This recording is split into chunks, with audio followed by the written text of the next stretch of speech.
Ça y est, le gouvernement français a encore changé puisqu'on vient d'annoncer le remaniement tellement longuement attendu. Ça ne nous concerne pas directement, mais enfin, il fallait le dire quand même. Au moins deux vers sont entrés dans le gouvernement et probablement M. Hérault sera de retour puisque depuis hier, on le sait maintenant, M. Fabius a quitté donc le ministère des Affaires étrangères et parti au président du Conseil constitutionnel. Voilà, bonjour à tous, on est du lendemain du carnaval. Jessie s'est bien amusée à Bastère? Oui, très bien. Très bien. Ouais, hier, très beau carnaval. Et hier, vous avez aussi été... Non, je me suis reposée hier. Vous êtes reposé de Bastère. Bastère, c'était comme d'habitude flamboyant et le carnaval, c'est fini au moins jusqu'à quelques jours puisqu'on est dans le carême avancé. Mais pour la mi-carême, retour sur toutes ces choses. On parlera de carnaval tout à l'heure. D'ailleurs, on a prévu de recevoir Ronnie Théophile, s'il n'est pas trop là, s'il viendra parler de son bouquin qu'il a sorti. Ça s'appelle Guadeloupe Chronique du carnaval.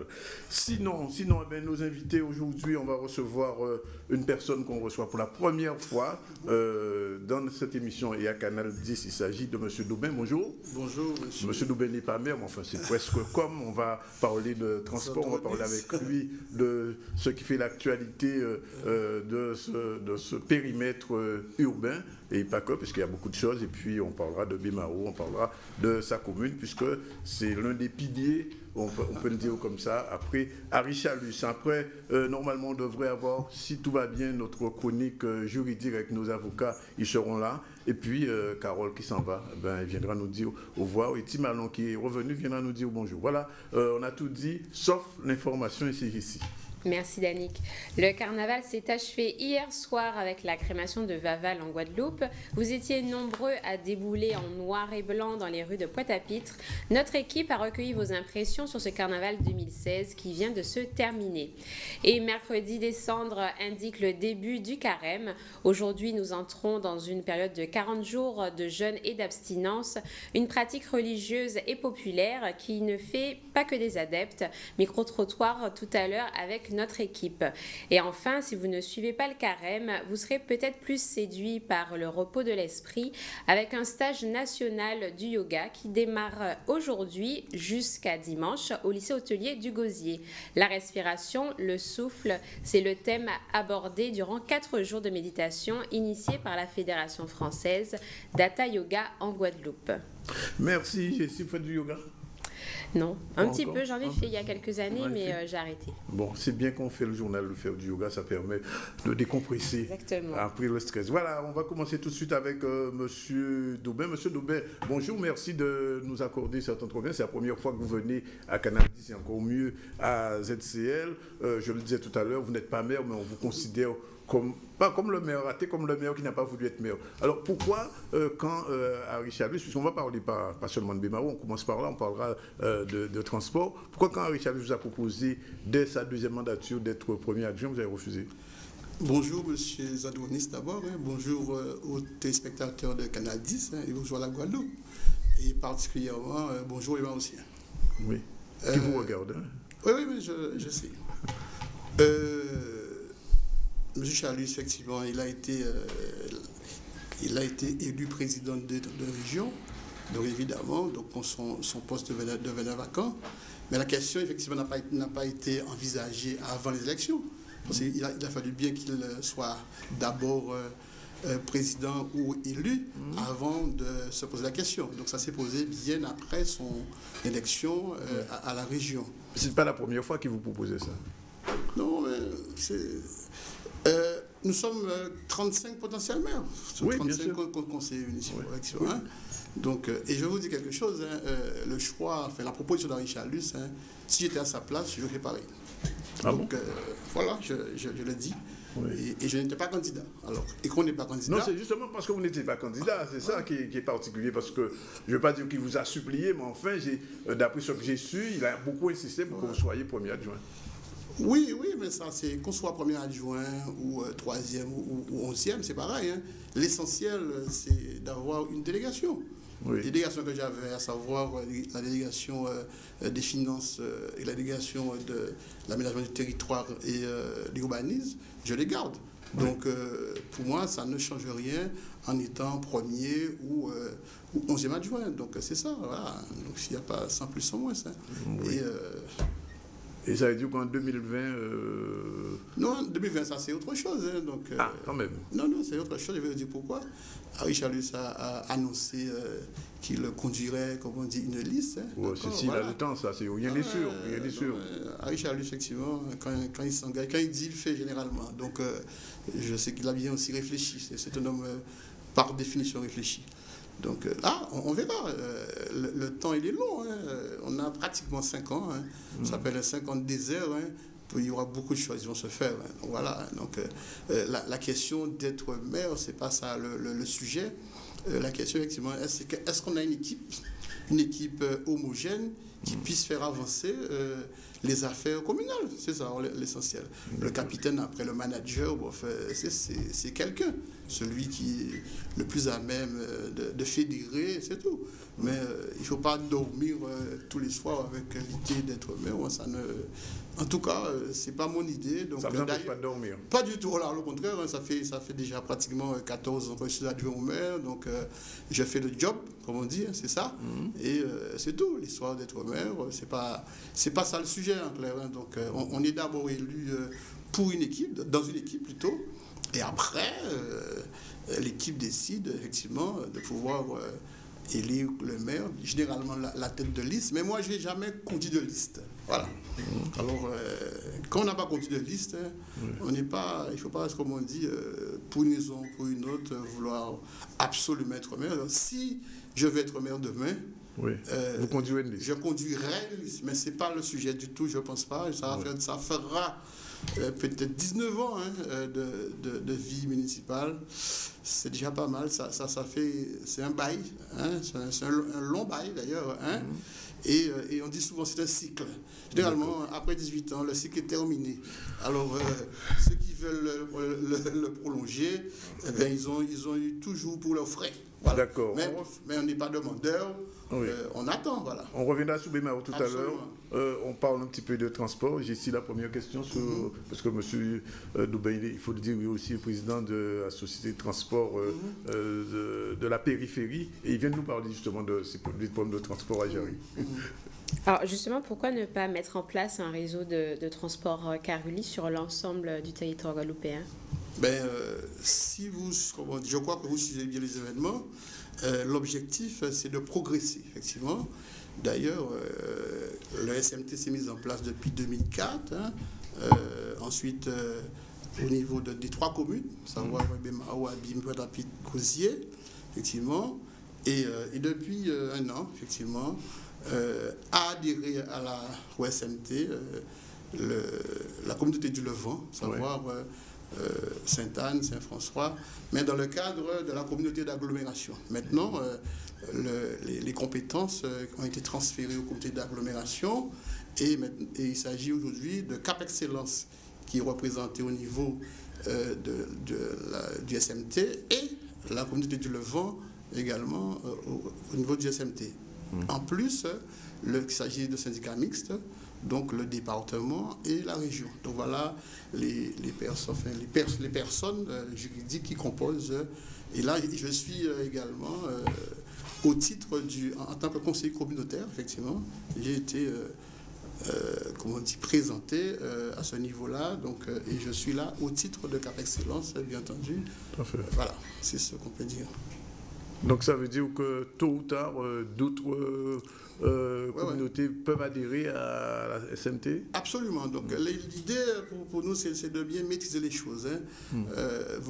L'objectif, c'est d'avoir certainement un syndicat unique pour toute la Guadeloupe. Hein. Mais il faut aller pas à pas. Maîtriser d'abord la première commune de Cap Excellence, ensuite le Levant, et on va s'étendre certainement. Mais il faut bien qu'il y ait des états des lieux. Bon, on ne peut pas insérer ou intégrer ou faire intégrer des communautés sans avoir fait. Mais nous avons déjà des demandes d'ailleurs, hein, après la communauté de Levant, il y a d'autres communautés qui pensent effectivement.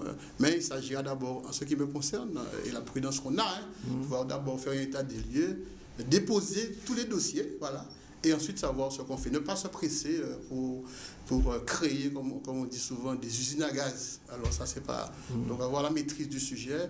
Alors ça marche bien, déjà, je veux dire, ça marchait bien. Il y a encore à faire, hein, parce que le document sur lequel on travaille, à savoir le PDU, le plan de développement urbain, c'est un document avec 7 orientations, grandes orientations et 65 actions et qui sont mises en place au fur et à mesure. Donc là, il y a certaines qui ont déjà été mises en place et donc on va encore progresser dans ce sens. Vous avez bien vu Carulis, les nouveaux cars, Carulis, 35 premiers bus qui ont en sécurité, en confort, parce que l'objectif premier aussi, c'est de pouvoir mettre en place un système de transport attractif.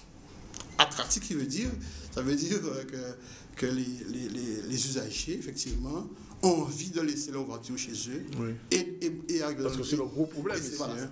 Mais ça devrait. Ça devrait. D'ailleurs, on les incite aussi à le faire. Hein. Vous avez bien vu qu'avec le SMT et Cap Excellence, on a mis en place un système de bus gratuits pour le carnaval, voyez, qui sortent de toutes les cours de... Ça a coûté cher, ça coûte son prix. Oui. Ça coûte son prix. Mais l'idée, c'est quoi? C'est de rendre le transport attractif. Les gens vont constater eux-mêmes que les bus qui sont proposés sont des bus confortables, hein, climatisés, et aussi et qui arrivent à l'heure. Parce que l'idée, c'était ça, l'idée d'avoir de sortir d'un point et arriver à l'heure au carnaval. Voilà, hein. Et ça s'est, comme on dit, étendu en Basse-Terre, en Grande-Terre. Donc voilà, donc c'est ça, c'est un moyen de communication pour faire savoir aux gens que les bus existent et que vous êtes confortable et que vous pouvez arriver à l'heure à votre lieu de rendez-vous. Hier, c'était le carnaval, mais demain, ça peut être votre lieu de travail, hein, ça c'est important parce que c'est ou un lieu de loisir. Hein, et voilà, donc c'est ça. Donc voilà, l'idée, c'est le syndicat mixte unique, mais ça, c'est dans le temps. Voilà. D'accord. Jessie, peut-être? Je sais que vous avez eu une grève des transports le mois dernier. Quelles ont été les suites après ce mouvement? Donc, vous avez dit bien que vous aviez eu, donc ça veut dire que c'est déjà réglé. C'est ça, c'est ce que vous avez dit vous-même. Hein. Donc, ce n'était pas le SMT qui a eu la grève. Hein. Le SMT, c'est l'autorité organisatrice du transport. Voilà. Et nous avons des prestataires qui traitent les sujets. Et c'est dans le cadre d'une société de prestataires que la grève a eu lieu. Voilà. Mais c'est pas le SMT. Mais c'est réglé. Le SMT aussi, on est autorité organisatrice, donc on s'intéresse à cela. Donc, bien entendu, on a pu échanger avec nos prestataires pour qu'on sorte de la grève rapidement, parce que l'usager ne peut pas rester sans se transporter, comme on dit, hein, voilà, c'est plus ça. Alors, quelles sont les nouveautés sur le réseau Carulis pour cette année? Les nouveautés, c'est quoi, en fin de compte? Les nouveautés, c'est le PDU, tout le PDU, et rien que le PDU. Plan, comme on dit, le plan de développement. C'est ça que je crois qu'on applique, voilà. Et on aura forcément la flotte qui sera renouvelée, parce que vous avez vu 2 types de flottes, hein, les anciens bus et les nouveaux bus, il y a ça.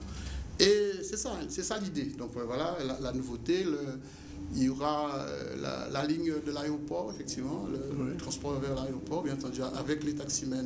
Alors, oui, ça va être un problème, ça va être enfin, un problème. On dit, rien ne sera mis en place s'il n'y a pas la concertation. Moi, c'est ça, on dit, ma méthode, si on peut dire ça, pas contre. Savoir, on met en place parce que nous sommes d'accord sur une démarche, on sait où on va, dans un calendrier. Voilà, c'est ça qui est important. Donc, il y a ça comme important.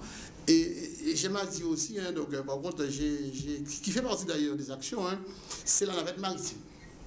Et j'espère que dans la mandature... Hein, qu'est-ce que vous appelez la navette maritime? Permettre aux gens, aux usagers de Nord-Grande-Terre venir à Jarry. En bateau? En bateau, bien sûr. Oui. Il y a tellement longtemps qu'on en parle. Mais moi j'ai envie de mettre le dessus sur la table. Et j'ai dit j'ai envie. Oui. Mais je travaille comment? Ça sera avec le conseil syndical. J'avais demandé au conseil syndical de pouvoir étudier la question, et si la majorité l'emporte, parce que je ne pouvais pas être tout seul à vouloir le porter, si l'ensemble des conseillers syndicaux ne sont pas d'accord. C'est un peu ça la démarche. Voilà la démarche de pouvoir proposer. Le président, c'est quoi? C'est un manager. Il oriente, hein, il propose, hein, c'est mis en œuvre et on contrôle. C'est ça l'objectif. On n'est pas là pour un, mais on est là pour pouvoir proposer et ainsi de suite. Argumenter aussi, parce que proposer sans argumenter, ça ne veut rien dire. Donc, ça me plaît parce que de pouvoir le dire, on l'a bien dit dans nos programmes. Il s'agit de nos programmes, parce que je suis le conseiller suppléant de M. Dessoutes au département, et on avait en tête le bus des maires. Vous avez vu certainement dans les programmes, si vous avez lu les programmes du département, et le même sujet a été repris dans le programme régional. Donc, on espère effectivement, avec l'ensemble des collectivités, de pouvoir... parce qu'on sait que là, il n'y a pas d'embouteillage sur la mer. Oui. Il me semble, hein? Donc, jusqu'à maintenant. Donc voilà. Alors, donc on va dégorger la route par la mer. Par la mer. Et puis après, voilà, c'est ça. Ça, c'est mon idée. On va se voir certainement en 2019 pour savoir qu'est-ce qu'on... On fera le point. Si vous m'invitez. On fera le point, ne vous inquiétez pas. Voilà. Alors, dernier sujet sur la question des transports, c'est le tramway. Ouais. Alors, c'est que M. Bangou, il tient beaucoup, on en a beaucoup parlé. Il y a certains conseillers qui pensent que c'est un rêve fou. Que vous êtes arrivé avec ce dossier-là, puisque vous êtes arrivé à la place de M. Chalus, c'est un sujet qui était dans l'ordre du jour. Comment vous voyez la chose? Tout projet commence par un rêve au départ. Et je crois actuellement c'est un rêve au stade de projet, parce qu'il a été présenté, validé par les services de l'État, et même une subvention de 28 millions a déjà été... Sous les 200, c'est très peu. Hein? Non, mais je dis les faits, moi. Hein? Oui. Ça sera fait. Il est évident que seule la communauté de Cap Excellence et le SMT pourra apporter le tramway. C'est pas vrai, ça. Hein? Oui. Dans toutes les régions de France, hein, le tramway est supporté par soit le conseil régional, donc des collectivités majeures. Oui. Donc c'est une action, un élément majeur en termes de transport, mais c'est évidemment... Surtout dans le développement durable. En plus, d'accord. Le dossier, pour l'instant, il est forcément, de toute façon, on va l'étudier, c'est clair, hein, parce que c'est dans les clous. Et on verra, on va décider. Je ne suis pas là pour vous dire que c'est pas vrai, ça. On va l'étudier, et en fonction de... L'environnement change tous les jours, de toute façon. On peut le dire. Hein. Et en fonction, on verra. Mais de toute façon, je vais dire, effectivement, et nous allons dire, parce que je suis là aussi de Cap Excellence, hein, qu'est-ce qu'il y a dans le dossier, comment ça avance et dans quel calendrier. Ça, on va le dire. Voilà. Mais pour l'instant, le dossier sera étudié. D'ailleurs, le dossier du tram, me semble-t-il, il est couplé à la rénovation urbaine. Voilà. Donc, les financements sont un peu liés à ça. C'est-à-dire que à chaque fois qu'il y a des rénovations urbaines, donc Abîme, Pointe-à-Pitre, donc les types de transports sont mis en œuvre, et notamment les tramways par définition. Dans tous les cas, il faudra un transport, comme on dit, en site propre. Oui. Forcément, hein, pour permettre les arrivées et les départs à l'heure, forcément. Hein. Après, on va choisir le meilleur moyen pour permettre d'avoir ce transport qu'on y rêve, qu'on rêve depuis tantôt. Voilà. 12h51 dans le ZCL, on est toujours avec M. Doubin, Georges Doubin, qui est donc président du syndicat mixte des transports. Avec lui, on a fait le point sur la question des transports. Monsieur Doubin, il y a un sujet sur lequel j'ai besoin de votre éclairage. Alors, j'ai sous les yeux un document, non à l'implantation du restaurant Quick de Destriland. Alors, qu'est-ce que vous pouvez nous dire sur ce sujet, puisque c'est un sujet, paraît-il, qui est brûlant. Le nouveau maire qui est là ne sait pas sous quel pied danser. Qu'est-ce qui s'est passé? Comment ça se passe aujourd'hui? Le nouveau maire sait ce qu'elle peut danser, parce qu'elle a un dossier en main, effectivement. Oui. Dans la genèse. C'est un dossier brûlant, on peut dire que c'est un dossier brûlant? Il n'y a pas de dossier brûlant dès lors que ça discute. Pas de dossier brûlant. Oui. Le dossier, c'est un dossier qui a été présenté dans le cadre de permis de construire. Et il y a 2 ans, c'est ça? Il y a 2 ans. Il y a 2 ans, voilà. Oui. Et en étant en charge de l'urbanisme, effectivement, j'ai moi-même signé le permis. Oui. Le problème. Mais j'ai signé le permis parce que la loi nous le permettait. Oui. Le permis a été signé conformément au plan local d'urbanisme, c'est tout. Qui n'a pas été modifié? Non, on dit que le plan a été modifié. Non, le plan a été modifié peut-être en 2012, mais ça n'avait rien à voir, hein, c'est pas ça.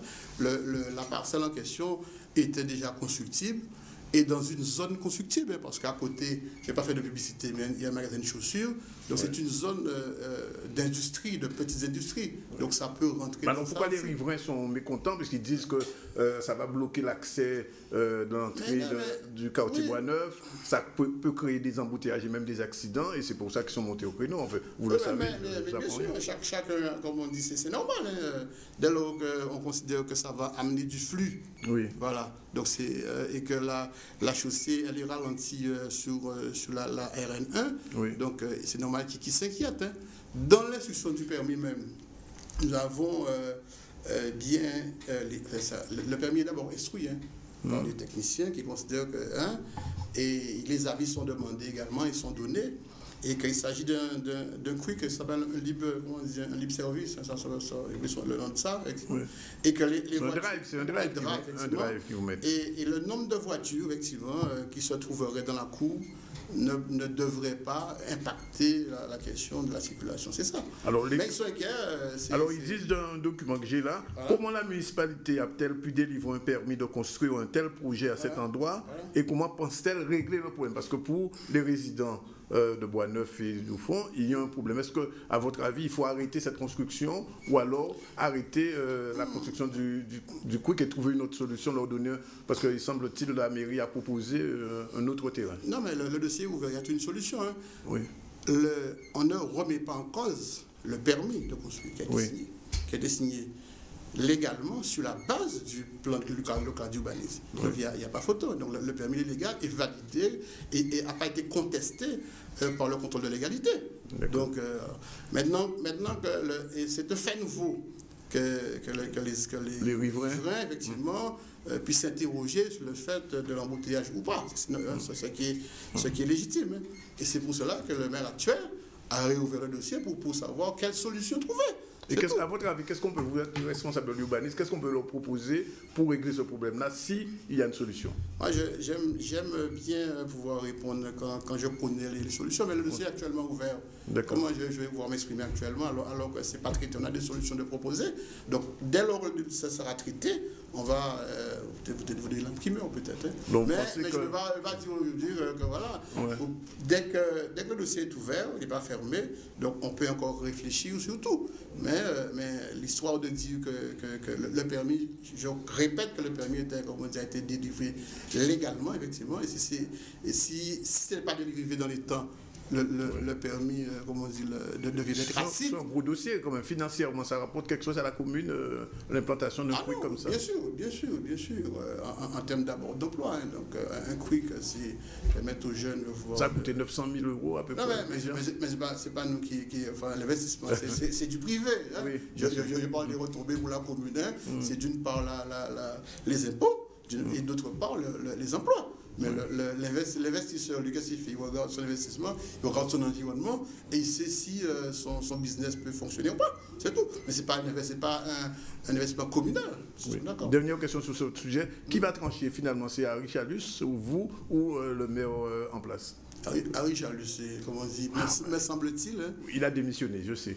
Non. Il est le président de la région. Je préfère employer des mots positifs. Oui. Il est le président de la région Guadeloupe, c'est tout. Oui, l'ancien maire. C'est sous sa mandature que ça a été décidé. Non, mais il y a la continuité du service public. Hein. D'accord. Le maire est toujours là. D'accord. Le maire est là et le maire continue à être là. D'accord. La personne humaine, enfin, Harry Chalus ou Madame Polyphone, effectivement, hein, et demain, il y aura notre maire, et ainsi de suite. Mais le maire est toujours là. Voilà. D'accord. Donc, ça veut dire que ce dossier-là peut être traité par les 3 personnes, je veux dire... C'est pas ça, non, mais on ne s'est peut-être pas compris. Je veux dire que la fonction de maire est toujours là. D'accord. On ne parle pas de personne. D'accord. C'est ça que je voulais vous dire. Hein. Donc, le dossier sera traité par le maire en place. Forcément, parce que c'est... Donc, Madame Polyphone. Forcément. Bien, parce que jusqu'à maintenant, elle n'a pas répondu, donc... Mais non, mais elle a raison de ne pas répondre. Parce que, comme on dit, on ne peut pas lui presser... de mettre la pression. De mettre la pression, comme ça, c'est encore plus clair. Hein? Et alors que le dossier est ouvert, il n'est pas traité. Elle doit regarder, avoir des conseils et ensuite communiquer. Mais elle a tout à fait raison de ne pas communiquer parce que le dossier n'est pas fermé. D'accord. Alors, sur la politique, je vais vous poser une question politique quand même, puisque vous êtes un politique aussi, bien sûr. Alors, on m'a dit que vous êtes ce qu'on appelle un madoïste. Oui. Vous l'êtes toujours? enfin, je suis originaire effectivement de l'association qu'a créée Paul Mado, qui est Les Hommes Plus, effectivement. Oui. J'étais le secrétaire fondateur. Donc, c'est ça, c'est vrai. Et ce qu'il y a chez nous, on a un esprit, une façon de penser, c'est tout. Madoïsme, c'est le thème qu'on emploie. On m'a dit, je ne suis pas le Mao, mais en fait, je me suis renseigné. Mais je confirme effectivement que je suis effectivement originaire de l'association qu'a créé Paul Mado en tant que président, Liaison Plus, oui. Et comment vous appréciez le fait que votre premier adjoint ancien, M. Cornanou, soit passé de l'autre côté avec une autre élue d'ailleurs, soit passé de l'autre côté? Au régional, je parle des élections régionales. Lui et moi, on n'a pas parlé de ça pour l'instant. Avant ni après? Non, ni avant ni après. Oui. Mais on va en parler forcément. Oui. Mais il s'agit aussi de liberté. Oui. Il faut laisser chacun ça choisir. Hein. Et après, chacun assume. C'est tout. Mais je crois qu'il est bien dans les clous de pouvoir décider et d'assumer. C'est ça son avantage. Voilà, je crois. Mais ça me cause pas plus de problèmes que ça et que chacun fait ses choix, effectivement. Oui. On assume ses choix. On ne sait pas, effectivement, avec quels éléments que X ou Y décide de ses choix. Mais c'est un choix, je l'ai constaté, voilà. Oui. Mais moi aussi, j'ai fait mon choix. Chacun fait son choix. D'accord. Chacun fait son choix, peu importe. C'est pas la guerre aujourd'hui entre les madoïstes, je veux dire, entre les anciens, les poux, etc. Non, enfin, en ce qui me concerne, pas du tout. Hein, on n'est que des hommes. Hein. On n'est que des hommes. Et les hommes, effectivement, doivent se parler, doivent échanger. Et on peut aussi se quitter sur un constat de désaccord. D'accord. Hein? C'est-à-dire qu'on peut se parler, effectivement, et ne pas être d'accord. C'est ça l'avantage. Hein? Je préfère les gens qui me disent, bon, je ne suis pas d'accord avec toi, pour telle raison. Des gens qui ne parlent pas, ne disent rien, et ils vont parler ailleurs. Mais vous conseillez, est-ce que, c'est une dernière question, voilà. vous considérez que M. Mado ou Madame Jabès, qui était au conseil municipal. M. Mado, non. Pas M. Mado, M. Cornano, pardon, et Mme Jabès sont des traîtres, comme j'ai entendu dire, oui, on les considère comme des traîtres. Qui vous a dit ça? Vous savez, les journalistes, je ne sais pas leurs sources. Oui. Vous avez des sources? Oui, bien sûr, on a toujours des sources. Enfin, moi, je n'emploie pas ce terme-là. Ces termes-là. D'accord. Voilà, au départ, c'est tout. Mais moi, je n'ai pas. Ah non. Parce que d'ailleurs, ce sont des gens avec qui je travaille. Hein. Donc, avec Mme Jabès au niveau de la communauté des communes, d'agglomération de Pointe-à-Pitre. Audi Coronano au niveau du conseil municipal. Il est aussi membre du SMT. Oui, d'accord. Le conseil communautaire. Donc, tout va bien. Mais dès qu'on se parle, c'est ça l'avantage. Hein? Oui. On se parle, on se dit les choses. Eh bien, on est d'accord, on n'est pas d'accord. Mais on se dit les choses. Et on traite les sujets. C'est ça, moi, je ne traite pas les personnes. J'aime traiter les sujets, voilà, hein, les faits. D'accord. J'analyse. Et les personnes, effectivement, ça vient toujours après. Dernière chose, on fait un petit retour en arrière. Il y a peut-être 30 ans, votre commune était un bout. Aujourd'hui, Bémao, c'est pratiquement à exploser en termes de population. Comme vous êtes dans justement la fonction où on s'occupe de l'aménagement du territoire, comment vous voyez Bémao dans 10 ans? Enfin, tout le monde, enfin, les experts voulaient annoncer un Bémao dans 10 ans ou dans 15 ans, 50 000 habitants. Oui, c'est possible? Non, c'est toujours possible. Mais est-ce que c'est souhaitable? Ça, c'est en fonction de Nous, on n'a pas souhaité, en tout cas. Oui. Parce que le plan local d'urbanisme que nous avons voté il n'y a pas longtemps, eh bien, on a voulu, comme on dit, avoir une ville humaine, à taille humaine. À dimension humaine. À taille humaine, voilà, pour pouvoir la maîtriser. Au-delà de 40 000 habitants, on n'a pas l'impression de maîtriser totalement la ville. Et c'est sur ce qu'on... Voilà. Alors, il y a les autres villes qui peuvent aujourd'hui s'étendre autour de nous, pourquoi pas. Hein, mais vous avez de l'espace quand même. Pardon? Vous avez de la réserve. Il y a de la réserve, mais à chaque fois qu'il y a de la réserve, c'est sur le terrain agricole. Oui. Et le terrain agricole, effectivement, c'est un espace économique. Tout à fait. Hein, économique. Hein. Donc, les gens qui y travaillent, ce sont des entrepreneurs. C'est ça intéressant. En plus, ces gens-là, qu'est-ce qu'ils font? Je parle des espaces agricoles. Hein. Eh bien, ils produisent pour nous. nous nourrir. C'est ça leur fonction. La fonction de nourrir le peuple. Donc on ne peut pas, à chaque fois qu'il y a de la place, hein. Bon, Bemaro est placé dans une zone effectivement urbaine. C'est vrai que la pression est plus facile, effectivement. Mais dans notre plus plein code d'urbanisme, hein, nous avons choisi, c'est des choix, hein, de faire du nord une zone agricole et agro-touristique, oui, et de faire du sud, toute la partie ici, là, la partie industrielle, et voilà, et avec des espaces. Donc Bemaro ne sera pas un deuxième abîme, hein, au point de vue population. C'est beaucoup, quoi, en fin de compte, hein, c'est beaucoup, oui, déjà. Hein, oui. Mais c'est pas ça. D'ailleurs, on ne va pas parler comme ça. Je ne vais pas laisser finir comme ça. Bemaro, Abîme, Pointe-à-Pitre, c'est une communauté d'agglomération, c'est le même territoire. Voilà. Si vous voulez qu'on termine. Voilà. On ne va pas parler maintenant en termes de communes, ça ne veut rien dire. Oui, aujourd'hui, c'est une conurbation. C'est une conurbation urbaine et notre stratégie, effectivement, c'est de prioriser XY. Le pôle médical, aujourd'hui, il est aux Abîmes. Il y a le pôle industriel à Bemaro, donc peut-être la technopole, peut-être. Ça devrait rester chez nous, parce qu'on a l'espace, hein, d'ailleurs, qui est dédié. Et voilà, c'est ça. Et chacun, et Pointe-à-Pitre, la ville d'art et d'histoire, comme on dit. Hein. C'est ça, il faut que les atouts, hein, des villes chaque ville va jouer sur son terrain. Voilà. Et c'est tout le territoire maintenant qui va gagner. Parce que maintenant, les communes... c'est presque, comme on dit, c'est presque la fin. C'est la fin des communes. Oh, c'est déjà annoncé. Ça a été annoncé. Donc en tout cas, on ne parle plus en termes d'Abîme et de Bemaro et de Pointe-à-Pitre, non, on parle maintenant peut-être de communauté d'agglo. De communauté d'agglo. On vous remercie, M. Georges Urbain, d'être venu nous porter quelques éclaircissements. Bien évidemment, c'est votre premier passage à Canal. Ce ne sera pas le dernier. On aura l'occasion de vous revoir ici, on l'espère. Je ne suis pas un fan de... Merci en tout cas d'avoir accepté cette première invitation journalistique. Je vous avais promis ça d'ailleurs. Vous m'avez promis. C'est le premier, effectivement. Tout à fait. Il est 13h04. On prend une pause publicitaire. On se retrouve tout à l'heure. On revient tout à l'heure avec Jessie pour les informations et avec la chronique juridique, puisque nos avocats sont là. Mais Ronnie Théophile est déjà en coulisses et avec lui, on va présenter au lendemain du carnaval, il le mérite bien, le Guadeloupe chronique carnaval. Voilà, c'est fini pour cette première partie. On se retrouve tout à l'heure.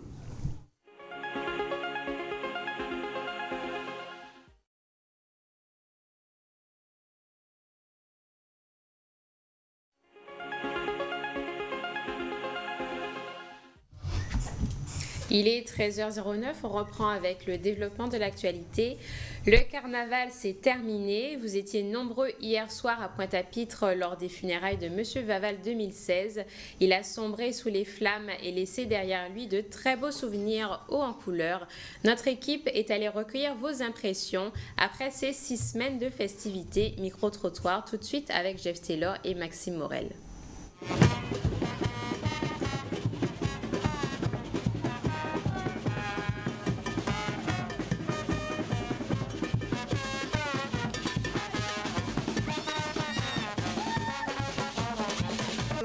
L'année 2016, nous tenions beaucoup de carnaval.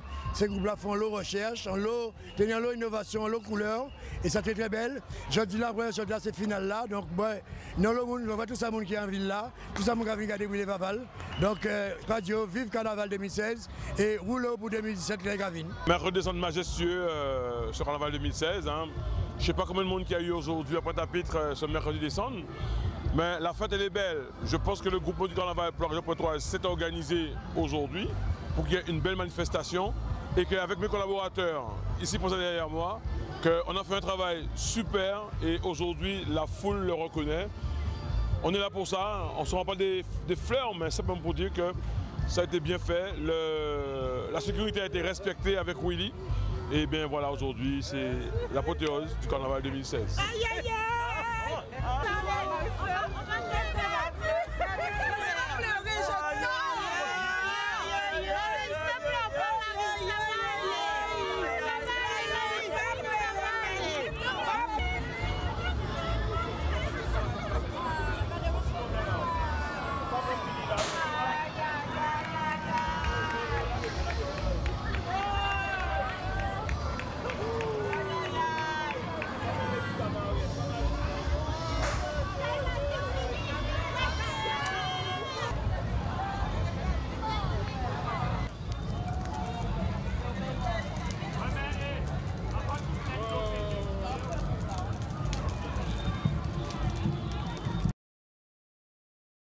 Et ensuite... Voilà, il est 13h12 et nous ne sortons pas du carnaval puisque le carnaval, déjà, finit en Guadeloupe de toute manière. Et on reçoit, je vous l'ai dit, Woni Théophile pour ça, ce livre-là. Chronique, Guadeloupe, chronique carnaval. Bonjour Oni. Bonjour. Vous n'êtes pas fatigué, non? Ça va? Un peu, oui. C'est normal, il y a toujours un petit reste de fatigue après les jours gras, après ce nombre de jours de festivités. Mais ça va. Ça va. On est habitué maintenant. Combien de temps vous avez pris pour écrire ce bouquin? Je sais pas, je compte pas. J'ai pas compté les jours. J'ai écrit. Écrire, c'était pas ça. Ça a pris du temps, mais c'est surtout le choix des photos qu'il a donné, le choix des images. C'est pas facile parce qu'il faut aller vers les gens, il y a beaucoup de gens. Il faut des autorisations. Et pour certaines photos, des fois on ne trouve pas la personne. Et puis pour ne pas avoir de surprise, c'est ça qui a pris du temps. Puis après, le livre est arrivé. Alors, par rapport aux autres ouvrages sur le carnaval, qu'est-ce que votre livre apporte de plus? Je ne sais pas ce qu'il apporte de plus, ou s'il y a un truc en plus que les autres. Je sais que c'est juste mon livre et que non, je portais un plus par rapport aux autres. Non, je crois que chaque livre a son chemin, a quelque chose à porter ou quelque chose à dire. Un livre, d'abord, c'est quelque chose qui parle. Là, moi, je ne sais pas. Le mien, il est vu à la manière. C'est une sorte d'invitation. C'est à la fois une carte postale. C'est en même temps de l'histoire sans gaver qui que ce soit, parce que bon, je n'ai pas souhaité qu'il soit un livre où on comprenne, il y a plein d'écritures, on a envie de lire, etc. Il faut des images. Le carnaval, c'est certes les écrits, mais c'est surtout les images, et c'est ce que j'ai voulu dire.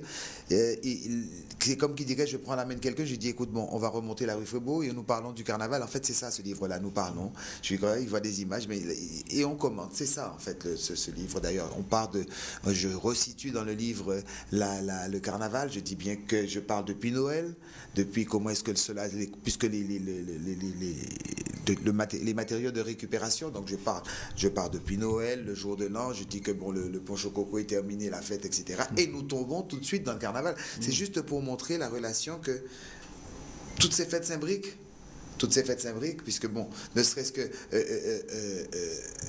culinairement parlant déjà cela, donc depuis Noël, donc il y a le cochon, etc., le rhum, etc., jour de l'an, c'est quoi, et on tombe et on continue avec le rhum et le reste du cochon qu'on va manger durant le carnaval au point d'arrêt. Et puis ça a été aussi un échange entre les anciens qui m'expliquaient les choses et la nouvelle génération carnaval.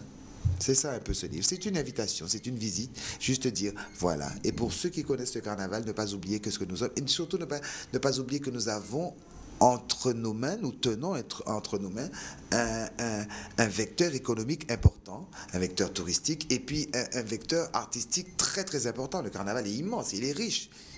Alors justement, comment avez-vous trouvé le carnaval 2016 ? Je suis honnête, le carnaval de l'an dernier était haut et très riche. Cette année, j'ai ressenti un peu, je dirais, pas une faiblesse, mais il y a eu une petite claudication, mais ça a été carnaval. C'est pas la thématique, les merveilles cachées, qui est peut-être un petit peu trop abstraite, qui a fait que... Ah non, peut-être pas, je ne sais pas. Il y a eu...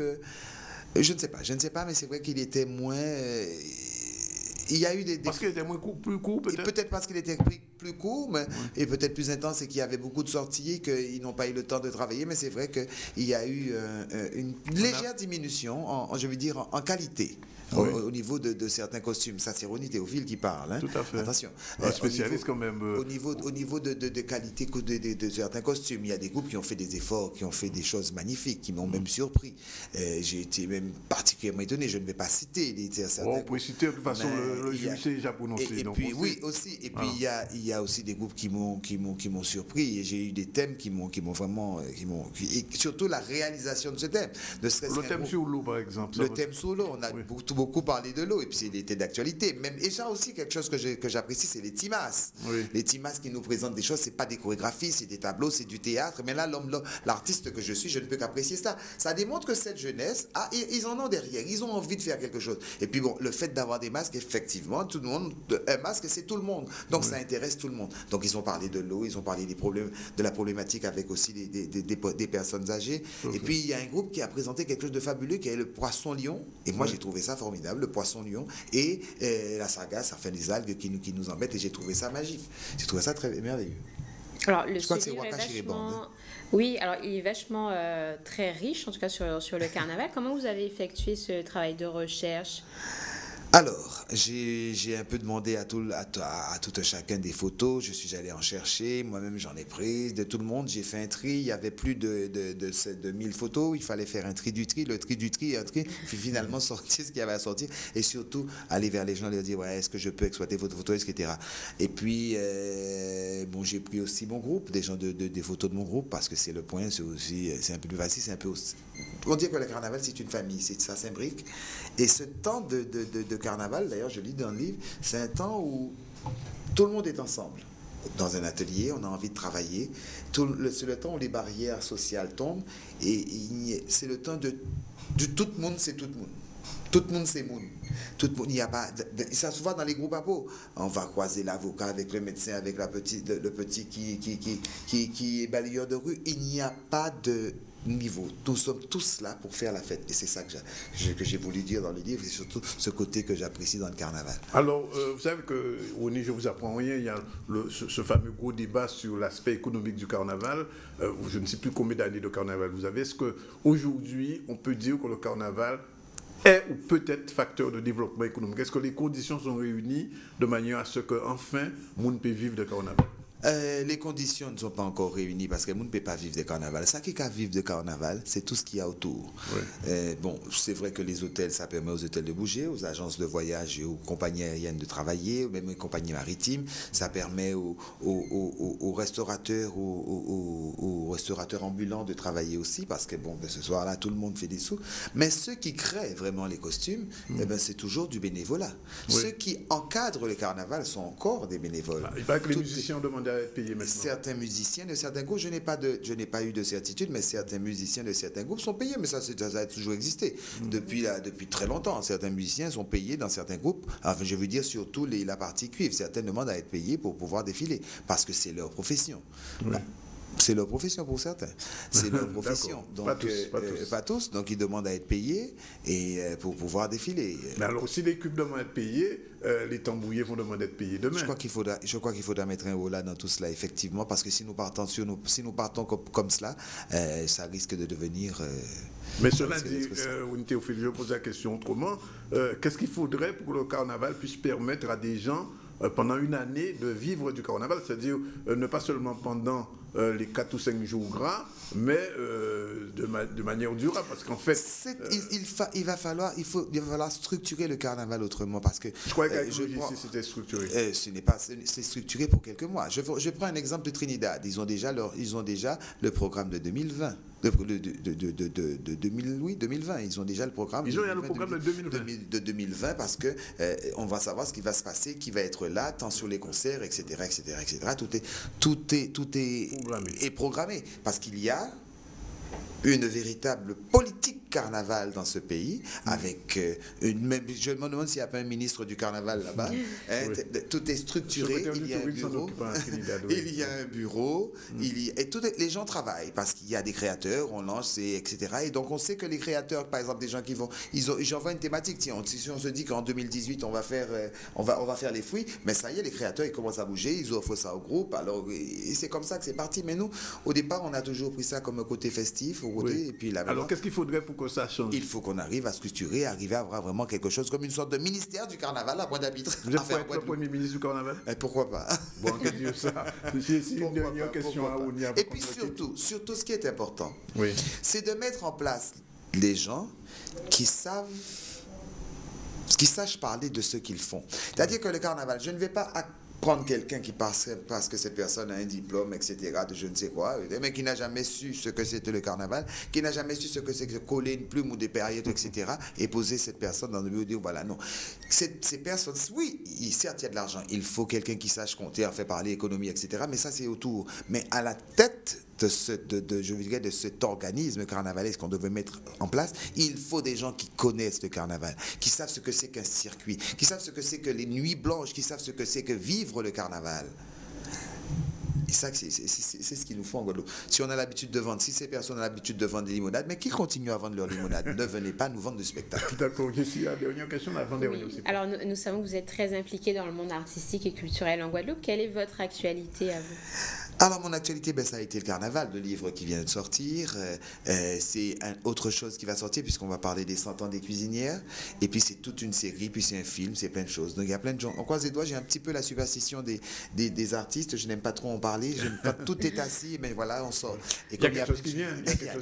Il y a des choses qui viennent. Dans combien de temps? Allez, d'ici, à long terme, pour certains, pour le livre, donc c'est l'année prochaine, c'est pas si long que ça. Hein. Ouais. C'est pas si loin que ça, parce que nous faisons un carnaval là, ouais. Mais là, on va dire, le carnaval prochain, il a fini, le genre dans le carnaval. Hein. Ouais. C'est ça. Donc, il y a des choses qui arrivent. Donc, il y a le prochain, le livre là. Le livre sur le carnaval ou sur les cuisinières? Non, pas sur le carnaval, sur les cuisinières, oui. Et l'histoire du Madras en général. J'étais déjà parti sur que les coiffes. Dedans?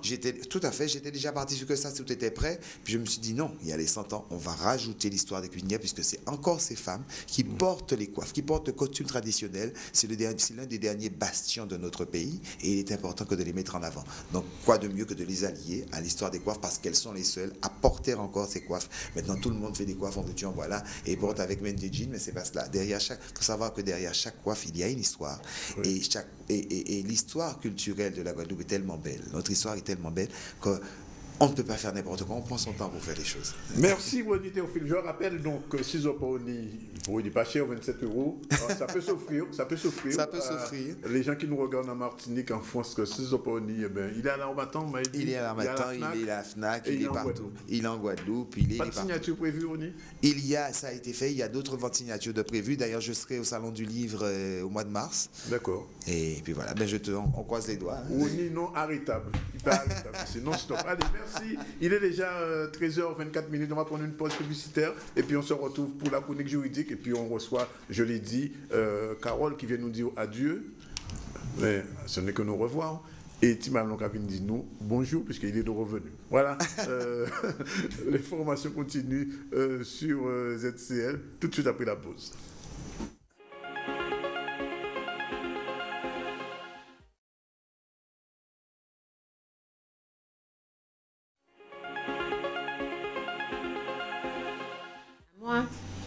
Il est 13h28 et on reprend toujours dans le carnaval. Mercredi des Cendres annonce également le début du carême. Cette période de 40 jours de jeûne et d'abstinence invite la population, selon la religion catholique, à un temps de retraite spirituelle avant la fête de Pâques. Une tradition religieuse prise très au sérieux pour certains et moins pour d'autres. Le carême a-t-il encore un sens pour vous? Nous avons souhaité connaître votre avis sur cette période populaire de l'année qui tend à se perdre. Alors, micro-trottoir tout de suite avec Jeff Taylor et Sarah Rinaldo. Bon Dieu, le moment c'est la période de carême. Je mange que du poisson, pas de viande, pas d'amusement. Si je ne me trompe pas. Hein. Tu te prives de ce que tu aimes déjà. Tu fais un bon engagement, tu restes zen sur le carême, pas de bouger, pas de boîte, beaucoup de poissons. Enfin, un jeûne. Alors moi très franchement le carême, je ne pratique pas le carême puisque pour moi c'est les hommes qui l'ont inventé, donc je ne pratique pas le carême, donc je ne pourrais pas répondre. Ben écoutez, moi je suis arrivée puis on me raconte une histoire de carême, je n'ai pas été là au moment de la fondation, donc je ne peux rien dire sur ça. Donc moi particulièrement je ne suis pas une fervente du carême, je ne suis pas. C'est s'abstenir pendant 40 jours et prier. Que représente le carême pour vous? Rien du tout, parce que je ne pratique pas le carême. Pourquoi vous ne pratiquez pas? Après, il faut connaître le début de tout cela. D'accord, le carême commence juste après le carnaval qui est une fête complètement païenne. Donc je doute que le carême ait une relation avec tout ça. Hein. Voilà. Je sais que pendant le carême, c'est abstinence. Qui a dit ça? Où est-ce que c'est écrit? Moi, je ne crois vraiment pas en ce genre de choses. C'est écrit nulle part, donc abstinence ou quoi? Ça va. Chapeau. C'est toi, Dani. Ouais. Voilà, on va tout de suite commencer notre rubrique juridique comme chaque semaine, puisque nos avocats sont là. Bonjour Marisa. Bonjour. Bonjour France. Bonjour. Vous avez fait du carnaval quand même, on repose d'autres questions, non? Pas rien ça. Non, tu as fait masse, on va faire carnaval. Bon, alors aujourd'hui, question sérieuse. comment obtenir la suppression, la réduction d'une pension alimentaire. C'est-à-dire qu'à un moment donné dans sa vie, un homme, une femme divorcent, et puis il y a une pension alimentaire. Au moment donné, peut-être que ça va fausser Bougla, peut-être qu'il n'y a pas de assez l'argent, etc. Est-ce qu'on peut demander à un juge d'intervenir pour réduire ou pour supprimer la pension? Qui veut répondre? Jean-François. C'est pas nécessairement ces familles là-bas où j'ai maillé. C'est peut-être des timons naturels, familles pas maillées. Le problème là, c'est qu'il y a une fiction de pension alimentaire ou qu'a dit en l'état. C'est-à-dire compte tenu des situations à Mouna qui pour payer là, en général, c'est pas par là, ne peut pas parler ça, et des besoins à Timouna. Bon. Et que son montant qui est fixé, on ne peut pas dire qu'il est définitif. Parce que la situation au monde qui a évolué, a dans un sens négatif ou a dans un sens positif. Et si par exemple, il y a une fiction de pension en 2013, il fixe pension là à 200 € par mois. Papa là, à un moment là, ça t'es qu'à travailler. Peut-être qu'il aussi, dans le cas de difficulté, il te retourne à maman. Il n'a pas tenu le loyer à payer et il tenu en salaire bon. Il tenu, si vous voulez, au niveau de revenu X et au niveau de charge X. Si bien que l'autre fait différence entre les deux, tu as arrêté Y pour propriété vive. Bon, supposons que tu as arrêté par exemple 500 € pour vivre. Bon. Mais entre-temps, peut-être 2 ans, 3 ans, 4 ans, 5 ans après, situation à papa là peut changer. Entre-temps, par exemple, il te veut non loyer, réorganiser VI et non loyer. Donc on charge en plus qu'il n'a pas tenu en 2013. Il peut aussi, peut-être la voiture là pas être très bon, il a changé de voiture. Il donne on charge nouvelle. Et aussi, peut-être qu'il a licencié. Puis il a dû licencier, peut-être qu'il a 0 revenu. Et si il a trouvé avec 0 revenu, peut-être son tiers est senti comme ça qu'il a touché, il ne peut pas payer pension alimentaire. À un moment là, ça, il peut crier moment là devant le juge là, juge aux affaires familiales, pour supprimer pension là. Bon. Mais aussi, c'est peut-être aussi pour ces juges-là pour réduire le montant en pension là. Oui. Nous dit que si en 2013, tu as arrêté 500 € pour vivre, mais qu'il a trouvé avec des charges, c'est un exemple, hein, mais qu'il a trouvé avec des charges nouveaux, à un moment là, ça, ils sont par exemple arrêté 300 €. Il ne peut pas, donc à un moment là, même montant là que tu as fixé en 2013 là, le demande des juges là de réduire, peut-être par exemple, de à 50 €. Donc c'est un peu ça. Situation là qui a guidé réduction ou suppression de pension alimentaire. C'est situation en l'état. Juste en précision, parce que nous, les spectateurs, justement, semaine passée, qui posaient une question là, ça va revenir moins là. Est-ce que, à dans cas en séparation de couple, maillé ou pas maillé, si maman a commandé qu'à gagner plus l'argent qui est là, est-ce que monsieur l'a pu demander maman en pension? Alors, madame là, monsieur là, peut demander madame là en pension, seulement si vous maillé. Oui, si vous maillé. Si vous maillé. Ah oui, principe là, qui là, on demande maillé. Madame là, peut demander en pension alimentaire, quelque chose de devoir de secours. Et Marie là aussi peut demander ça aussi, en devoir de secours. Et si vous devez divorcer, à un moment là, ça devoir de secours là, qui arrive en pension alimentaire. C'est des noms qui ont changé, qui ont en prestation compensatoire. C'est-à-dire que situation. Il faut à un moment là ça que Marie là, c'est par exemple c'est qui a demandé en pension alimentaire en devoir de secours, il faut qu'il prouve que le divorce là qu'a appauvri, qu'a diminué la qualité de vie. Là où vous avez été marié, il était un tel niveau de vie, parce que madame là a touché peut-être mieux qui, madame a gagné vie bien, et avec le divorce là, bon, qualité de vie a diminué. Il peut faire, il peut voiture, il peut acheter une grosse voiture là, il peut acheter champagne tout partout, en fait l'affaire, il ne peut pas le même niveau de vie là. À un moment là, ça oui, le principe est acquis, Marie là, peut demander madame Aïe en pension alimentaire si qu'elle estime que c'est qui dans le besoin. Alors toujours par rapport aux enfants, comment obtenir la modification d'un droit de visite et d'hébergement? Alors même chose en matière de droit de visite et d'hébergement, les choses ne sont jamais figées. Ce qu'il faut savoir, c'est que le juge va établir un droit de visite et d'hébergement en fonction de l'intérêt supérieur de l'enfant.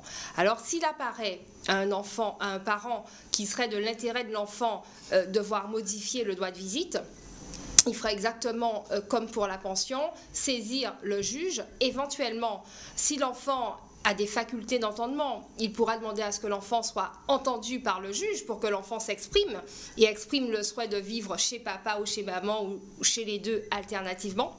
On peut également demander une expertise psychologique de façon à ce qu'un expert reçoive l'enfant, les parents et fasse un rapport au juge. On peut également solliciter une enquête sociale avec une enquêtrice qui va se rendre au domicile des parents, rencontrer les enfants et essayer de faire un rapport également pour renseigner le juge sur ce qui serait dans l'intérêt de l'enfant. Alors, dans quel cadre on parle de droit de visite médiatisé? Alors, il arrive souvent, plus souvent qu'on ne le pense, qu'en cas de séparation des parents, l'un des parents, celui chez qui l'enfant ne réside pas, soit coupé de cet enfant pour des problèmes d'adultes simplement. Donc le droit de visite médiatisé qui peut être mis en place même hors procès avec l'association Attitude Médiation permet à un parent de recréer les liens avec son enfant en mettant en place un planning de rencontre parent-enfant dans un local adapté à cet effet. Et enfin, à qui est versée la pension alimentaire de l'enfant majeur?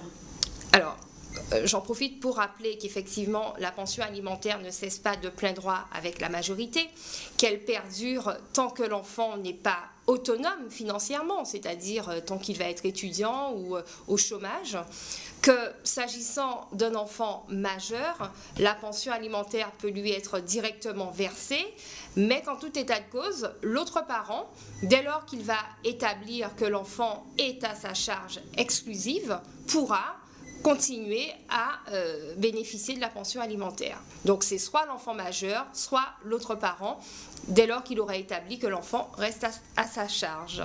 Dernière question, alors quelles sont les différentes modalités, c'est quoi qu'il doit de visite et d'hébergement, c'est pour France, cette dernière question-là?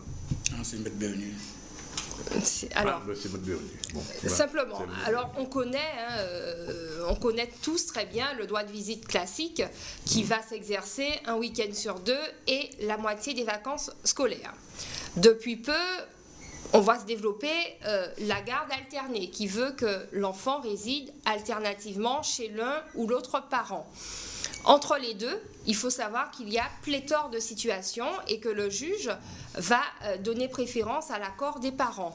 Ce qui signifie qu'un parent peut très bien dire qu'effectivement, le droit de visite classique, un week-end sur 2, la moitié des vacances, il estime que c'est insuffisant, donc va solliciter que les semaines où il n'aura pas son enfant le week-end, il va pouvoir le prendre à l'école le mardi jusqu'au jeudi, par exemple. Donc, après, on peut faire presque à la carte dès lors que les parents s'entendent, parce que c'est important finalement de préserver les liens parents-enfants au-delà d'une rupture.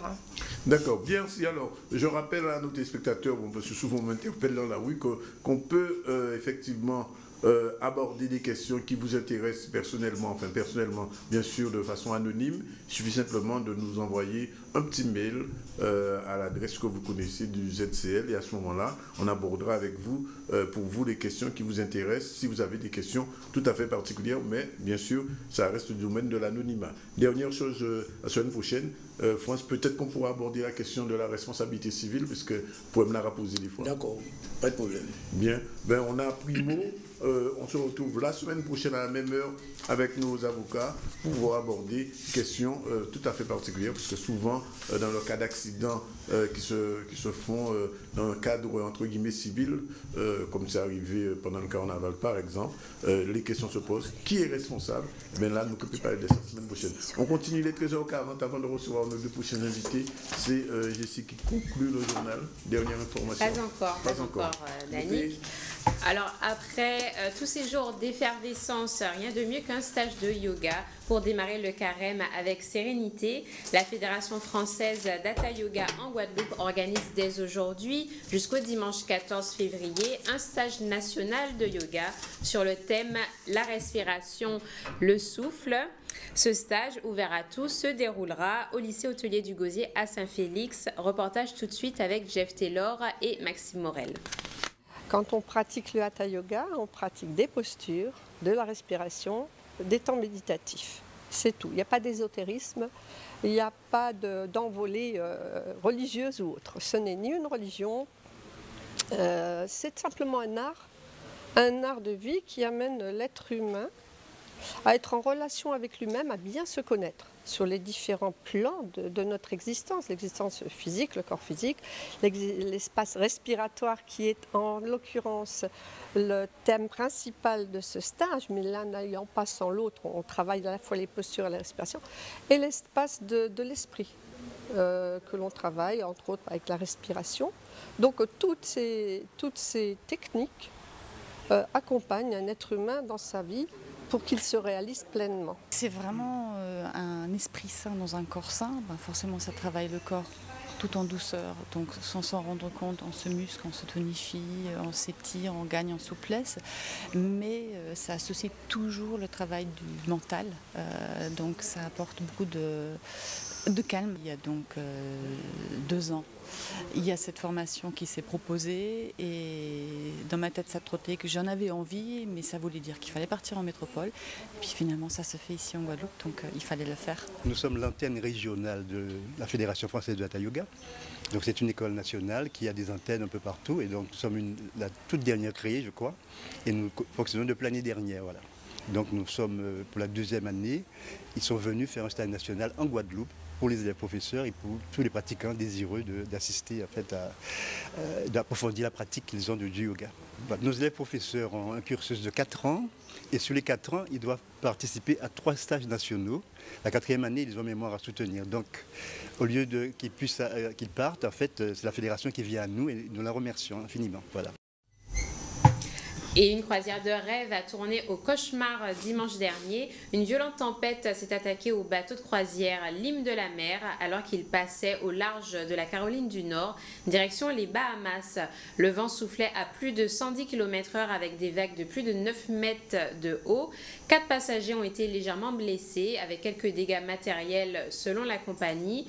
Dû aux conditions météorologiques, le bateau a fait demi-tour direction le New Jersey. Les passagers seront intégralement remboursés avec une réduction sur leur prochaine croisière. On rappelle que l'Hymne de la Mer est le appartenant à la compagnie Royal Caribbean. D'une longueur de 350 mètres, il transportait plus de 6000 personnes ce week-end. Et on va finir donc avec le journal aujourd'hui. La maire de Baie-Mahault et le CCAS, en partenariat avec la Mutualité française de Guadeloupe, convient ses administrés seniors le jeudi 18 février de 9h à 12h à une conférence débat intitulée « L'équilibre alimentaire des seniors ». La conférence aura lieu au centre culturel Gérard Loquel de Bellecour et sera animée par une nutritionniste, Madame Savannah Laurent. Pour toute information, n'hésitez pas à contacter donc le CCAS de Baie-Mahault au 05 90 38 94 91. 13h44 dans le ZCL, nous accueillons sur ce plateau avec le sourire Carole, quand même, bonjour. Bonjour. Carole, notre chère Carole, qui pendant tout le carnaval s'est démenée comme une petite diablesse pour rendre vivant ce qu'elle voyait et ce que nous ne voyons pas, surtout les gens qui sont à l'étranger, qui sont en France, qui sont en Martinique et qui veulent suivre le carnaval sur Canal 10. Bonjour Carole. Ça va, oui. J'ai le sourire, mais c'est vrai que j'ai le visage un peu fatigué, j'avoue. Oui. Donc aujourd'hui, on va dire que le fond de teint cache bien la fatigue. Oui, ça va? Ça va. Alors, ça va bien. Carole, vous êtes venue nous dire un petit adieu, pas un petit au revoir, ou bien un petit au revoir, pas un adieu? Un peu des deux. On ne sait pas encore ce que la vie nous réserve. Hein. Des fois, la vie peut réserver autre chose. Mais là, pour l'instant, c'est un au revoir. Voilà, un au revoir provisoire. Puisque, bon, combien d'années de Canal 10 vous avez déjà? J'ai commencé en 2011 à Canal 10. Oui.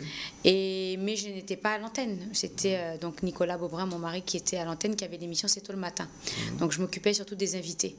Le matin, de 6h à 8h. l'extérieur. Donc c'est comme ça que ça a commencé. Et puis l'aventure s'est faite parce que mon mari, étant donné qu'il avait un autre poste, il ne pouvait plus être sur les deux et avoir les deux casquettes en même temps. Donc difficile de pouvoir gérer le téléphone qui sonne toute la journée alors qu'on est dans son bureau, alors qu'on travaille. Donc du coup, à un moment, on peut plus tout faire. On est très sollicité dans le milieu du média. Donc aujourd'hui, c'est vrai que ça prend quand même beaucoup de temps de vie. Hein. Le matin, c'est toute une programmation. Les semaines sont des programmations. Et les gens nous appellent pour nous demander... en fait, on est des tours de contrôle. Donc, ils veulent tout savoir, tout le temps. Est-ce qu'on sait? Est-ce qu'on est au courant? Donc, des fois, oui, des fois, non. Voilà, c'est un peu ça. C'est un peu ça le métier. C'est jamais routinier. Et que devient Cadet Club alors? Alors Cadet Club, normalement, remplacement d'un autre collaborateur. Et puis, du coup, pour Paris, on fera une émission qui s'appellera Génération C10, puisque sur Paris, il y a aussi beaucoup de personnes de la diaspora antillaise, voire après d'autres sujets qui peuvent être intéressants à découvrir. J'aime bien toujours apporter une touche nouvelle, d'innovation, et puis de découvrir qui ne sont pas forcément des choses de la diaspora antillaise, parce que ça plaît à tout un chacun en tant qu'être humain ou en tant que femme, en tant qu'homme. Donc ce n'est pas sur Paris, c'est pas limité. Et puis Paris est aussi un tremplin pour pouvoir voyager et découvrir d'autres choses, puisque bon, le but principal de l'émission, c'était surtout de voyager, donc de faire découvrir des voyages ou nos périples des fois, puisque nous sommes toujours au cœur de... Nous avons des téléréalités indirectement, puisque des fois nous sommes au cœur de l'action et nous pouvons parler encore mieux de ce que nous faisons. Donc voyager peut-être pour faire découvrir des destinations ou d'autres choses, ou encore des gens qui ont des initiatives, des Antillais qui ont des initiatives en dehors de Paris, comme à Londres, comme en Espagne. Voilà, des contacts ont déjà été pris et c'est ce qui est intéressant. Beaucoup d'expatriés à l'extérieur. Donc voilà, c'est surtout un beau programme. Quand même, si vous n'êtes plus en Guadeloupe, vous êtes toujours là. Canal 10. Je serai toujours là. Oui, on vous verra je suis là sans être là. On va dire que là, physiquement, je ne serai pas là, mais je serai là quand même. Donc je sais qu'il y a des gens, on m'a déjà donné de nombreux messages, voilà, des gens qui me disent Carole, on t'attend, on veut te voir. Il y a une dame qui a dit déjà, elle veut me voir dans les salons, elle veut me voir partout. Mais madame, je vais courir. Je ne vais pas être sur place. Donc si vous me croisez, tenez-moi le bras, parce que sinon, il y aura tellement de choses à faire en arrivant sur Paris. Je pense qu'il y aura de quoi faire. Donc il y aura tout ça. Donc un beau programme qui s'annonce. 4 ans de Canal 10, ça vous a apporté quoi sur le plan personnel? Autre le fait que dans la rue, bon, bien sûr, on vous arrête tous les jours, on vous demande ci, on vous demande ça, mais personnellement, cette expérience de la télévision? Eh bien, je pense que c'est surtout le côté humain. Ça permet de se remettre en question personnellement sur son comportement, son attitude, sur sa façon de vivre, sa façon d'être. Alors évidemment, les gens pensent toujours que parce qu'on est en télé, on est toujours parfait. On n'est pas toujours parfait. Il y a des fois où on crie, il y a des fois où on s'énerve, il y a des fois, voilà, hein, on est comme tout le monde. On vit, on a fait nos courses, on a nos enfants, on a nos maris, on a nos tatis, nos totons. Voilà, on est comme tout le monde. Donc je pense qu'après, humainement, on essaie avec la télé, les gens essaient peut-être de cacher leur personnalité, et j'ai l'impression que moi, ça m'a donné ça m'a fait l'effet contraire. Ça m'a montré plus ce que j'avais dans le ventre, comme on dit, dans les tripes et dans les nerfs, qu'autre chose. C'est l'impression que j'ai eue en venant travailler sur le média, et ça a été une belle découverte, une belle expérience, et que ça continue encore jusqu'à ce qu'on puisse, quoi. Jusqu'à ce que je tienne debout, tant que le carnaval ne me donne pas trop mal aux pieds. Justement, en parlant de carnaval, comment tu as trouvé le carnaval donc, cette année, toi qui étais dans le feu de l'action? Alors, j'ai trouvé que le carnaval était quand même assez beau. Les groupes s'améliorent de plus en plus et deviennent de plus en plus professionnels. Donc, ce qui rend le carnaval d'autant plus authentique et très cadré. Et ça permet aussi aux touristes, aux locaux, de voir vraiment le travail qui est fait en amont. Et surtout, les touristes, de leur donner aussi une belle carte postale du carnaval. Après, nous, en backstage, comme on dit, nous, il y a une grosse organisation, puisque cette année, ça a été que des directs. Donc, on va dire pas droit à l'erreur, on ne peut pas refaire le montage. Donc, si c'est loupé, c'est loupé. Et puis, il y a eu Canal 10 et aussi la partie région Canal à Vaval. C'est pour ça que des fois, les gens aussi confondent quand on est pour Canal 10 ou Canal à Vaval, puisque la région nous a délégué la partie Pointe-à-Pitre et Basse-Terre pour le direct. Mais j'ai vu plein de belles choses encore cette année. C'est avec beaucoup de regrets que je quitte ce carnaval. C'est une chute, quoi. Voilà. Je ne sais pas encore pour 2017 comment ça va être. Vous reviendrez pour le carnaval 2017? C'est pour ça que je ne sais pas encore. Je ne préfère pas m'avancer. Je vous invite. Mais c'est vrai que le carnaval de Guadeloupe m'est cher. Ça, je crois que tout le monde le sait. Mais il y a un carnaval à Paris, il y a un carnaval à Londres aussi. Oui, mais c'est pas la même chose. Non, c'est pas la même chose. Et puis, c'est vrai, comme je dis toujours, on se rend pas compte, mais les gens ont plein de paillettes dans les yeux. Ils voient le carnaval, c'est beau, c'est magnifique. Il y en a qui ne savent pas derrière comment le carnaval donne du travail à beaucoup de personnes. Et c'est dommage qu'effectivement, comme a dit tout à l'heure Ronnie Théophile, ça ne fait pas encore vivre les carnavaliers. Mais c'est vrai, l'avantage que j'ai, c'est d'être au premier plan. Donc, je peux voir les détails, les costumes, les gens, les aborder, les embêter. Hein, voilà. Et quand ils me voient passer, donc ils savent déjà que je vais venir un peu mettre le micro devant leur bouche ou les taquiner. Donc, ça va aussi, je pense, un petit peu leur manquer. Hein. Donc, voilà. Mais carnaval a été beau, a été une belle réussite cette année, même s'il a été très court, c'est votre quatrième mais très carnaval, intense. Oui, quatrième carnaval. Et des 4 carnavals, celui-là, c'est le meilleur ou j'ai trouvé l'année dernière mieux. Oui, vous dites comme Ronnie Théophile? Ceux de l'année dernière étaient plus chatoyants. Exactement. Plus vivants, oui. D'autres organisations aussi, puisque bon, après, ce qui a été bien, c'est que les carnavals ont quand même commencé à l'heure, parce qu'il faut se rendre compte que quand on commence en retard, qu'on est là 2 heures, 3 heures à attendre, la fatigue se fait sentir. Oui, et du coup, quand on doit commencer à 20h, comme Chicanos qui était à Saint-François, ça devait commencer à 20h, ça a commencé à 23h. C'est un peu pénible, en fait, pour nous aussi d'attendre, pour toute l'équipe. On est un petit peu sur le qui-vive. On mange à pas d'heure, on est debout, on tourne un peu en rond. Et c'est vrai que l'adrénaline redescend un petit peu. Donc, et puis à une certaine heure, on commence à fatiguer. Donc les mots ne s'alignent plus de la même manière. On n'a plus la même pêche. Donc les gens me disent, Carole, la pile s'est arrêtée. J'ai dit, la pile est en train de descendre. Les batteries s'arrêtent. Alors que ça ne donne plus la même pêche. Mais c'est vrai que l'année dernière, c'était mieux, je trouvais. Alors, sur le cadet, qui parle le cadet de vos soucis, si je peux parler comme ça, vous reviendrez avec votre cadet l'année prochaine ou pas? Je pense que je suis... Ouais, je pense que je suis dans une autre optique. Je sais que les gens me voient parfois avec un profil peut-être folklorique, drôle, amusante, un esprit un peu fofolle peut-être dans l'image que je dégage. Mais dans ce que j'ai envie de faire aujourd'hui, c'est plutôt quelque chose qui sera peut-être un peu plus profond. Et puis aussi des sujets traités de façon plus tournée vers le journalisme, avec plutôt des magazines. Vous auriez pu être journaliste, Carole? Peut-être que j'ai raté ma vocation. Peut-être qu'il faut partir pour mieux revenir. Hein. Oui. Donc, peut-être plus des magazines, de l'information. J'aime beaucoup plus donner des fois des petits conseils aux gens, des choses dans le quotidien qu'ils ont besoin. Parce que dans la vie qu'on mène aujourd'hui, les gens ont besoin d'avoir quand même des informations un petit peu plus allégées que des fois les informations qui sont très dures par rapport au contenu. Donc, du quotidien, toujours de l'humour, je vais pas changer. Ça fait partie de ma personnalité. Et puis, d'autres thèmes, pour l'instant, je ne peux pas donner tous les tenants et les aboutissants quand ce n'est pas validé ou signé, comme on dit. Il n'y a pas le OK sur le papier. Donc, mais d'autres programmes vont venir et on va plus parler d'amour ou de voyage. Voilà, je ne dirai pas plus. D'accord. Tu es trop curieux, Dani. On promo, sauf si Jessie a une dernière question. Jessie en a le souffle coupé. Jessie, elle a eu les papillons dans les yeux. D'amour et de voyage. Exactement. C'est bientôt la Saint-Valentin. Mais voilà, ça donne une idée. Elle rêve de voyage tout le temps, de toute manière. Mais les thèmes que nous aborderons seront tournés sur des thèmes du quotidien, sur la longueur. C'est pas quelque chose de ponctuel. Ce seront des émissions qui seront vraiment étalées et ce sera du quotidien. Ce sera pas quelque chose de ponctuel comme la Saint-Valentin. D'ailleurs, je prépare la Saint-Valentin. Là, je vais donner quelques bons plans. Donc, vous découvrirez les images après. Justement, j'allais vous dire, Carole, avant de nous quitter, les prochains rendez-vous ici. Bonne question. Déjà, je suis en jour de repos parce qu'avec le carnaval, là voilà. Donc pour la semaine à venir, je pense qu'il y aura quand même une dernière semaine de programmation. Et puis après, le départ sera imminent. Ok. Comme on disait avant, bon voyage. Et à très bientôt. On reste en contact de toute manière. Oui, il n'y a pas de souci. On a des projets. On va voir toujours aujourd'hui. Voilà. Merci, Jessie. Merci. Dernier mot. Ça va? Non, ben, vous êtes revenu du carnaval. Elle ne connaissait pas le carnaval de Bastéon. Ah. Elle est allée pour la première fois. N'importe quoi. Je ne sais pas où est-ce qu'il va chercher ses sources. Il a dû chercher ça sur Internet. Ouais, sûrement, voilà. Et puis sur Wikipédia.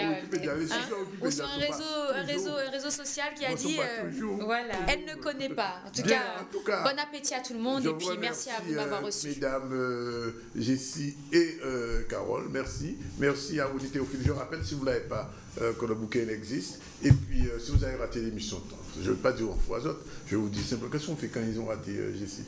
Direction www.zcl.tv. Voilà, ça fonctionne comme ça. À la réalisation, c'était Zébris, mais je ne dirai pas plus aujourd'hui. Oui, non, je ne dirai pas plus. La réalisation était zéro faute. On a démarré à l'heure. C'est déjà une bonne chose. Merci en tout cas d'être avec nous. On se retrouve demain. C'est le week-end. Et puis, nous sommes partis en bonnet. Voilà, c'est parti pour le déjeuner simplement.